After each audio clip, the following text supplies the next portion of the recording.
And welcome back, everyone, to Who Would Win. Today's Who Would Win comes to us from Bubbles M and Dylan H, who asked the question, who would win a fight, Candyman or Michael Myers? Now, with Michael Myers, we know there's at least a few different interpretations of Michael Myers. There's the one we see in the general series, and we do see him in the new one as well, the most recent, which is a continuation of the first one, ignoring everything else.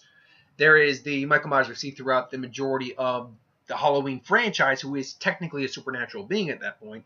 And then there's the straight human straight human Michael that we get in the Rob Zombie ones. For the sake of continuity, we're going to actually ignore, for sake of continuity, for the sake of just simplifying the video just a little bit, we're going to ignore human first movie and Halloween, the newest Halloween, Jason. I keep saying Jason. Michael Myers. Done Jason plenty of times. Michael Myers, only because the Rob Zombie Michael Myers is more or less that one, but a bit more spry. If I'm going to be honest, we do see him move a bit quicker, and he does apparently seem to be a bit more brutal. Again, comparing just those two, and a bit more sadistic, honestly. But we will still use the Cult of Thorn Michael Myers. So Michael Myers is human, or was a human at any rate in the original version. In the Rob Zombie one, he's a human. He grew up in a terrible household, ended up killing his dad and sister and all that. Ends up escaping and going rampage. He's quite strong. He's very strong, absolutely. He's not dumb. He's simplistic, but he's not without the ability to strategize on some level, and he can kind of pick out things in a room. Like, he can kind of feel where you are a little bit. He is physically powerful. He's also quite durable, despite the fact that this is definitely a human Michael Myers, compared to he seemed unnaturally durable in the first one, first original one. This one also, while he does have his trademark kitchen knife on him half the time, or some of the time anyway, he's not opposed to using other weapons. In fact, frankly, it doesn't really matter to him what he's killing with, so long as he just has something to kill you with. So, yeah, there's not much else to say about it. He's got the normal durability of maybe a little bit more durable than your standard human, definitely stronger. He can crush a guy's head and things along those lines. But ultimately, he's just a masked serial killer. That's what he is. Candyman was a slave that fell in love with a white woman, was found out and was tortured, killed. I believe he was left for dead, covered in honey with some bees on him and things along those lines.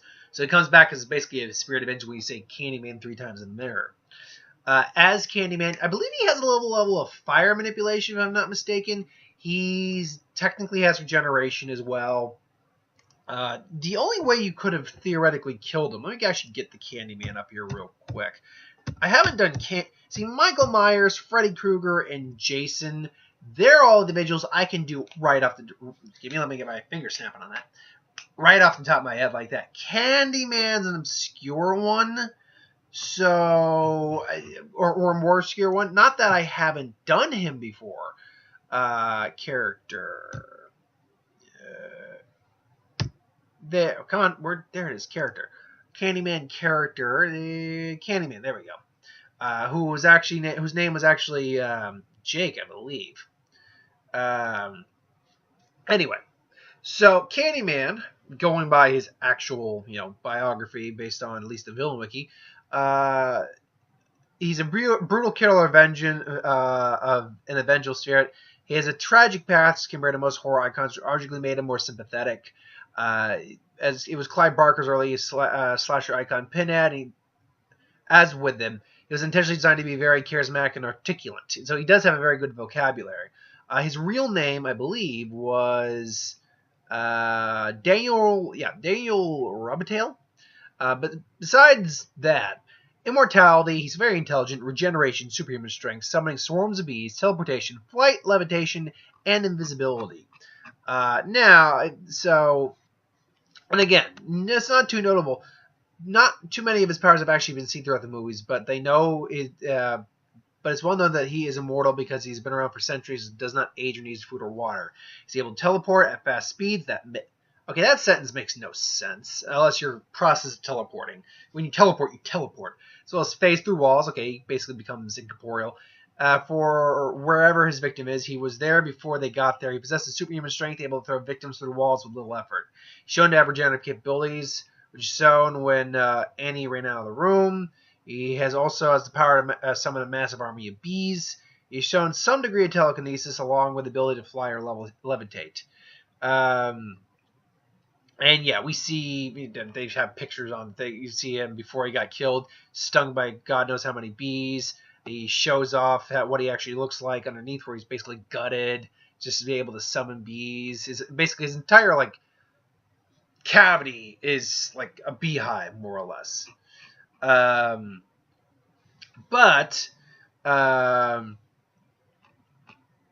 me see. I'm trying to remember exactly how they actually killed him in the end.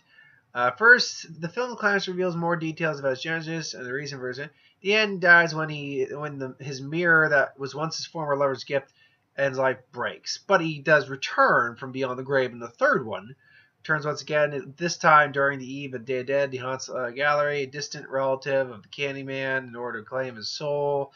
Let me see here. Soon finally discovers the legend of telling a detective that Kraft killed himself was Candyman after he tried to kill both. Basically, the only real way to take him out, again, not including any real supernatural individual who could possibly go toe-to-toe with him, like a Pennywise or something like that, just due to the fact that they have other powers, would be to destroy something that is closely connected to him, that it's tying his soul to that plane. In which case, that is something Michael Myers could do, if that object is there, but i.e. the mirror in the second one. But honestly, let's break this fight down between the two of them real quick. These kids are running from Michael Myers. Candyman's after them. And they're both Candyman and Michael Myers are after both of them, and they just run into each other. It's kind of like how Jason versus Candyman fight would probably end up happening. So Mike's got his knife. We're going with the human one. Cult of Thorn Mike technically can't die. We've never actually seen anyone take his head off or anything like that. But by all accounts, he can't die. He's got massive regenerative. He's got really powerful regenerative capabilities, enhanced physicality, all that. But let's go with the Rob Zombie one first. Rob Zombie one might put up a bit of a fight. He might stab him, and honestly came and just look down, and just throw him. And he's also got the hook in his hand, so he just kind of hooks him into the wall a little bit, stabs him. But Mike just looks at him again, just grabs him, just throws him into the wall, which surprises Candyman that this guy's this strong. But then quickly he overtakes him, throws bees at him, and then just bees get into the mask. Oh, they're in my eyes! They're in my eyes! For some reason, Mike Myers is Nicolas Cage, they're in my eyes! The bees, not the bees! So, and I don't think that would put Mike down, but ultimately, Candyman just stabs him in the head, hooks him, and kills him. So human Mike doesn't stand a chance. Again, unless that mirror is there. But how would Mike know to destroy the mirror? That's the question. So, in a weird off chance, we'll give him, 5% just on that basis. Cult of Thorn Michael Myers is a little harder for Candyman to put down. Now, granted, Michael Myers doesn't have regeneration like Wolverine where he gets injured and immediately heals. It does take time for him to recover. It can just vary between time. It could take him a little while. It could take him a couple days. Hell, I think, which movie transition was it? I want to say it was movie 4 to 5, where he basically spent an entire year in a coma. But I don't know. But yeah, so Candyman it's harder for him to put Mike down because he seems to be, if you notice, he seems to be denser almost. He can actually take gunfire a little bit easier than other individuals can. He could take knife blades. Hell, and even though Resurrection isn't connected to the original canon, that one's only connected to H2O, the first two, and H2O in the first two. He still seems to be granted, the girl using the chainsaw wasn't really using it very well. It's a chainsaw's not light, so it's very possible she wasn't able to really grind into him, tear him apart. But she was only able to really cut him briefly with a chainsaw. He just seemed to be more firmly built than your average person. And that might be partly due to the Colt of Thorn magic. So, the hook kind of just goes in a little bit. Mike just grabs and just starts stabbing at Candyman, who just kind of backs off, disappears and reappears, comes at him again, throws him against the wall. Mike gets back up, and you're going to get a lot of repeat with that. I mean, even if he stabs him in the face, there's no guarantee that would do anything to Candyman except piss him off and maybe hurt him. It's like, Rah! Then just he throws an army of bees on him again. And again, Mike Myers would at least be annoyed by bees. Most people are annoyed by bees. I imagine even Freddy or Jason would get annoyed by bees. Mike is still technically human. He's just got supernatural abilities added on to him at this point. So that would still annoy him, to which, Candyman comes in, stabs him in the eye, and this time he's making sure, because Candyman's pretty vicious. So he's not just going to stab him and I think it's done, plus the hook's on his hand. He's going to drag his ass, drag it through his skull, and make sure the son of a bitch is dead. And this Mike Myers does know how to drive a car and things along those lines, but he's no more smarter, and that's being nice, than the original Mike Myers, than Rob Zombie's Mike Myers. None of the Mike Myers are overly geniuses. They're intelligent to some degree. They are. It's a misnomer that Mike Myers is like a dolt or dumb or dummy or like Jason. Jason's pretty simple. Mike Myers is actually very cunning in many ways. But cunning doesn't do anything if you don't have the abilities to back it up in the fight. And unfortunately, Mike Myers does not have the abilities to back it up in this fight. The winner in both regards has to go to Candyman, in my opinion. Candyman just has too much for Mike to deal with and not have a ready answer for. So I'm going with Candyman for this fight. What do you think? You think it's Candyman or you think it's Micah Myers? Let me know in the comments below.